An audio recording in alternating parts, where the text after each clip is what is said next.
Mais je peux pas aller en Californie. Alors... Pourquoi pas? Primo, parce que j'ai un job ici.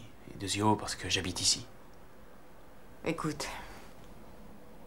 Si tu ne m'aimes pas, il faut me le dire. J'ai parce pas dit c'est que trop... je t'aimais pas.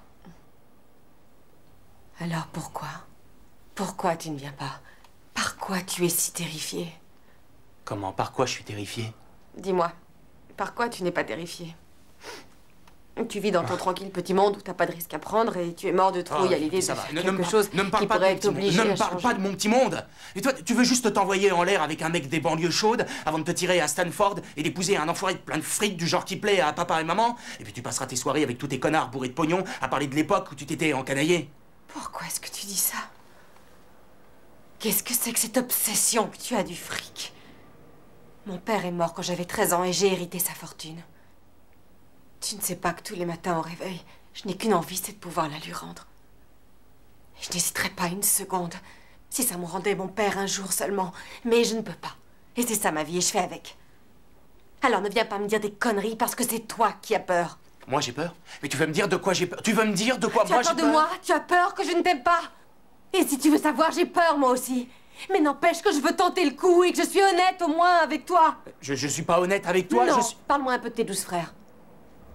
D'accord. Non, tu ne t'en vas pas. Tu me quittes pas. Qu'est-ce que tu veux savoir? Quoi? Que j'ai pas 12 frères?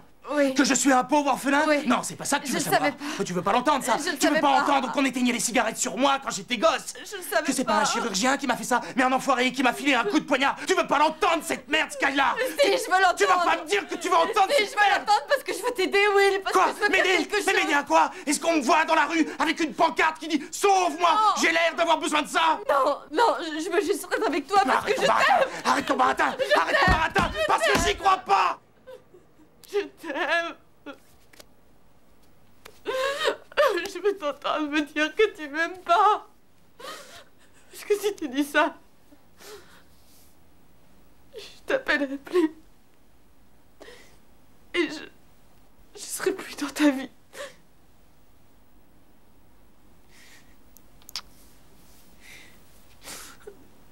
Je ne t'aime pas.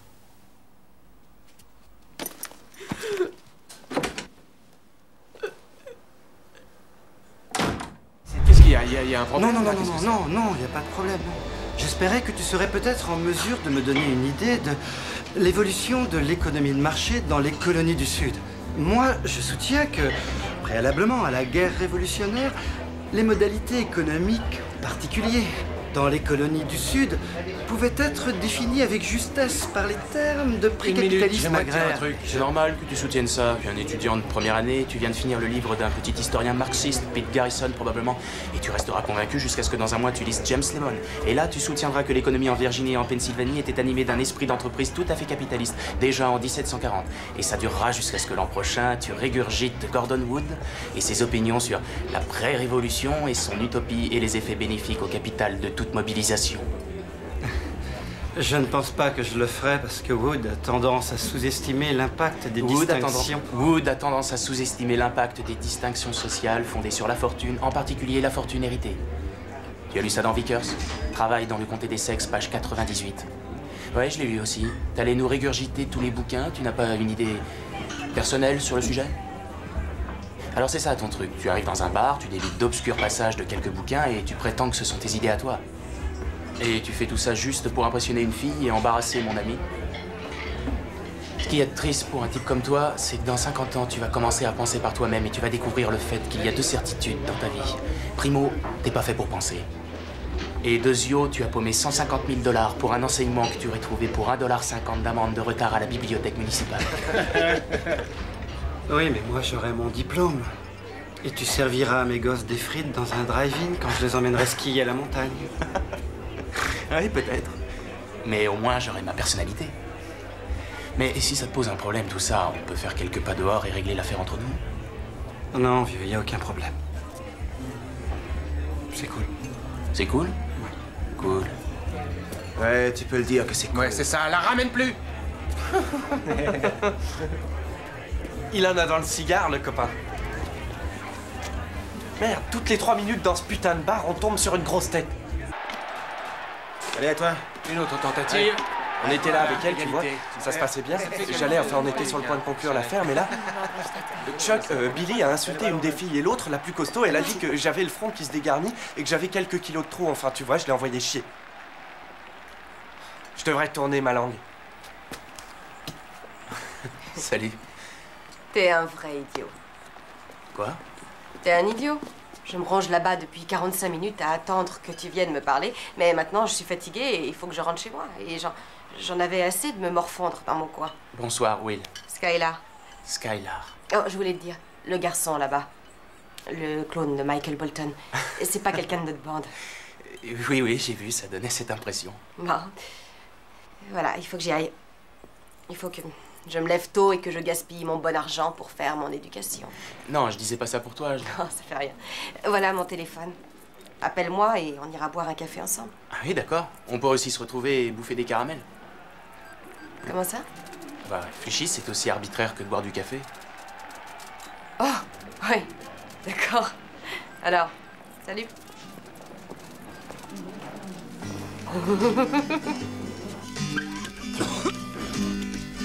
Eh, tu sais que t'es mignon, toi. Va te faire foutre. Eh, Va te faire foutre toi-même.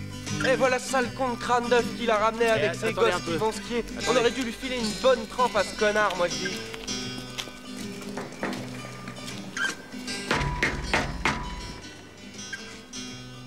T'aimes ça, les grosses pommes? Ouais. Ouais. Eh ben moi, j'ai son téléphone. Alors ces grosses pommes, elles seront pour moi.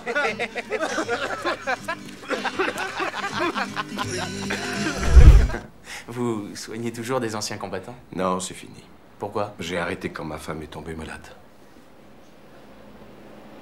Vous vous demandez jamais ce qu'aurait été votre vie si vous aviez pas connu votre femme? Quoi? S'il aurait mieux valu pour moi que je ne la connaisse pas? Non, non, non, non, c'est pas ce que je dis. Je veux Laisse. pas dire mieux valu, c'est pas ça. C'est pas grave, c'est une question importante. Tu connaîtras de mauvais moments, mais tu sauras d'autant mieux apprécier les bonnes choses auxquelles tu faisais pas attention. Et vous regrettez pas d'avoir connu votre femme? Pourquoi? Parce que j'ai mal maintenant? Oh, il y a des choses que je regrette, mais pas un seul des jours que j'ai passés avec elle.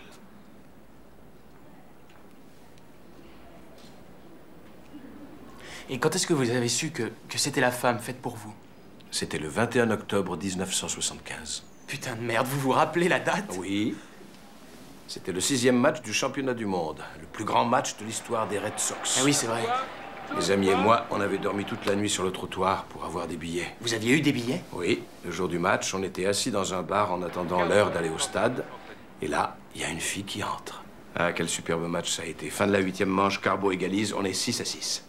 On joue les prolongations. Fin de la 12e manche, arrivée de Carlton Fisk, le vieux punch. Il s'approche de la plaque, il a toujours cette posture bizarre. Oui, oui. Et puis, ah, il cogne. Haute la balle qui descend sur la ligne de champ gauche. 35 000 personnes debout qui hurlent après la balle. Mais c'est rien à côté de Fisk qui gesticule comme un fou vers la balle. Oui, j'ai vu ça. Allez, vas-y, allez, vas-y, Ouais. allez, vas-y. Et là, elle heurte le poteau de jeu. Oh, il perd les pédales et 35 000 fans se précipitent sur le terrain. Ah oui, il bouscule tout le monde. Et il gueule. Écartez-vous, écartez-vous. Oh putain, j'y crois pas. Vous aviez des billets pour ce putain de match. Vous êtes descendu sur le terrain? Non, je suis pas descendu, j'étais pas là. Quoi? Non, j'étais dans un bar, je buvais un verre avec ma future femme. Vous avez loupé ce super home run? Eh oui. Pour boire un putain de verre avec une fille que vous connaissiez pas? Oui, non, mais si tu l'avais vu, c'était une vraie merveille. J'en ai rien à foutre de votre putain de... Elle illuminait tout le Mais bar. alors, même si Hélène de Troyes est entrée dans le bar, Hélène de le Troyes. 6e match. Oh merde alors. Et vos connards de copains, ils vous ont laissé faire une chose pareille? Bah, il fallait bien. Mais qu'est-ce que vous leur avez dit? J'ai fait glisser mes billets sur la table et j'ai dit, désolé les mecs, mais moi, j'ai une fille à voir. Désolé, j'ai une fille à voir. Ouais. C'est ce que vous avez dit. Fallait bien. Et ils ont pas essayé de vous retenir. Ah non, ils ont vu dans mes yeux que je ne plaisantais pas. Vous vous foutez de moi? Non, Will, je me fous pas de toi. C'est pour ça qu'en ce moment, je te parle pas d'une fille aperçue dans un bar il y a 20 ans et à qui j'ai regretté toute ma vie de ne pas avoir été parlé. Je regrette pas mes 18 ans de mariage avec Nancy. Je regrette pas les 6 ans où j'ai renoncé à exercer pour la soigner. Et je regrette pas les dernières années quand elle était vraiment malade. Et je regrette sûrement pas d'avoir manqué le match. Je regrette rien. Wow.